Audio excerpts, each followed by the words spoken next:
దేశంలో 100 కోట్ల మందికే ఒక దేవుడు ఉండడు. దేవుడు ఒక్కడే.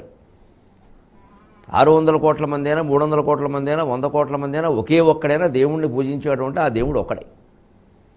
మనిషికో దేవుడైతే ఉండరు కదా.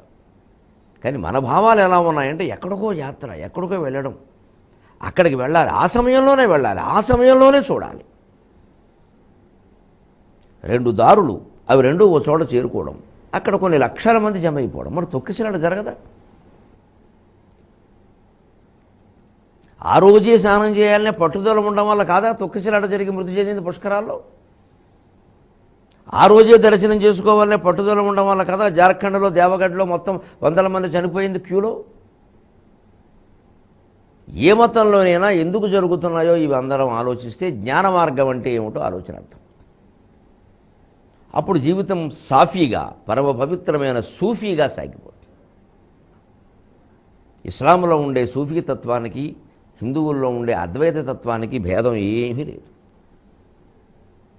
మాకు పిఠాపురంలో ఉమర్ అలీ షా గారని మహానుభావుడు ఉండేవాడు. ఇప్పుడు వారి మనవడు ఆ పీఠాన్ని నడిపిస్తున్నారు.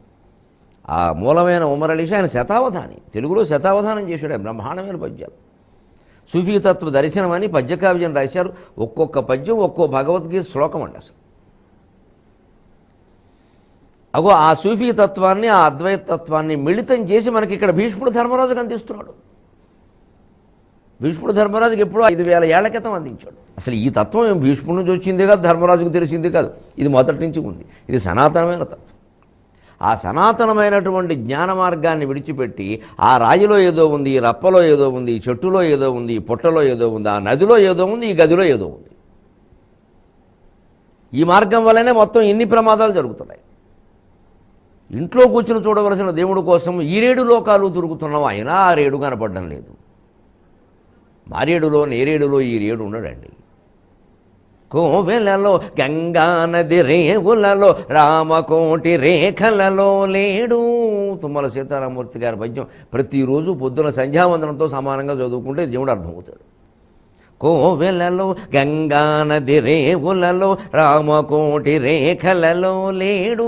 ఏ వాని ఎడద కరుణకు నావాలంబు అతని ఎందె హరివసించున్. ఏ వాని ఎడద కరుణకు నావాలంబు అతని ఎందె హరివసించున్. మన గుండెల్లో దయ ఉందా లేదా? బలహీనుల పట్ల మన బలంతో బలహీనుల్ని కాపాడుతున్నావా లేదా?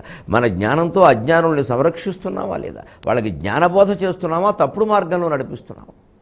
మన బుద్ధి సంపదతో కాస్త తక్కువ తెలివి కలిగిన వాళ్ళకి తెలివితేటలు బోధిస్తున్నావా లేదా? జీవితంలో ఎలా నడుచుకోవాలో చెబుతున్నావా లేదా? మనం ఆదర్శంగా ఉంటున్నావా లేదా? అలాగే మనకున్న సంపదలతో పేదవాళ్ళని కాపాడుతున్నావా లేదా? ఇది ఆలోచించుకుంటే ఇంతకంటే దైవత్వం ఎక్కడుందండి? ఏ మతంలోనైనా, ఏ ధర్మంలోనైనా, ఏ కాలంలోనైనా. ఇది భీష్మబోధ. ఇది అనుశాసనిక పర్వం. మనం ఉపవాసాలు చేసేది, జపాలు చేసేది, పూజలు చేసేది ఇందుకోసం కావాలి. ఈ జ్ఞానం పొందడానికి కావాలి.